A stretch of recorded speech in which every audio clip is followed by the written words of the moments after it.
بسم اللہ الرحمن الرحیم۔ حضرت جابر بن عبداللہ رضی اللہ عنہما کا بیان ہے کہ رسول اللہ صلی اللہ علیہ وآلہ وسلم ہمیں تمام کاموں میں استخارہ کرنے کی ایسے ہی تعلیم دیتے جیسے قرآن کریم کی کسی سورت کی تعلیم دیتے۔ آپ فرماتے جب تم میں سے کوئی شخص کوئی کام کرنا چاہے تو فرض کے علاوہ 2 رکعت نماز پڑھے، پھر یہ دعا پڑھے۔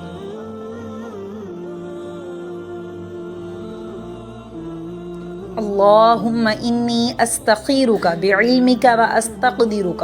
بقدرتک واسألک من فضلک العظیم فإنک تقدر ولا اقدر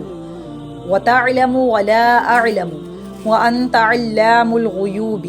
اللہم ان کنت تعلم ان هذا الامر خیر لی فی دینی ومعاشی وعاقبت امری فاقدره لی ویسره لی ثم بارك لي فيه وإن كنت تعلم أن هذا الأمر شغل لي في ديني ومعاشي وعاقبة أمري فاصرفه عني واصرفني عنه واقدر لي الخير حيث كان ثم أرزقني به۔ اس قدر خوبصورت ترجمہ ہے اس دعا کا کہ آپ سنیں گے تو حیران رہ جائیں گے۔ اور ترجمہ کچھ یوں ہے: اے اللہ، بے شک میں تجھ سے تیرے علم کے ساتھ بھلائی طلب کرتا ہوں اور تجھ سے تیری قدرت کے ساتھ طاقت طلب کرتا ہوں، اور میں تجھ سے تیرے فضل عظیم کا سوال کرتا ہوں،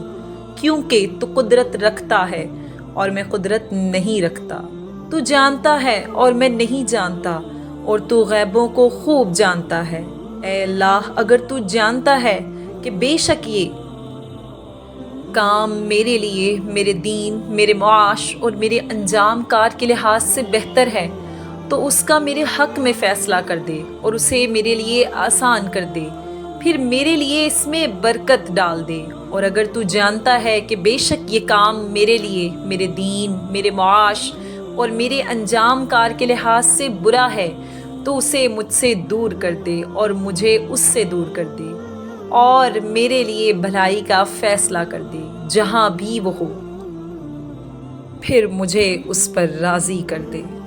جزاکم اللہ خیرا۔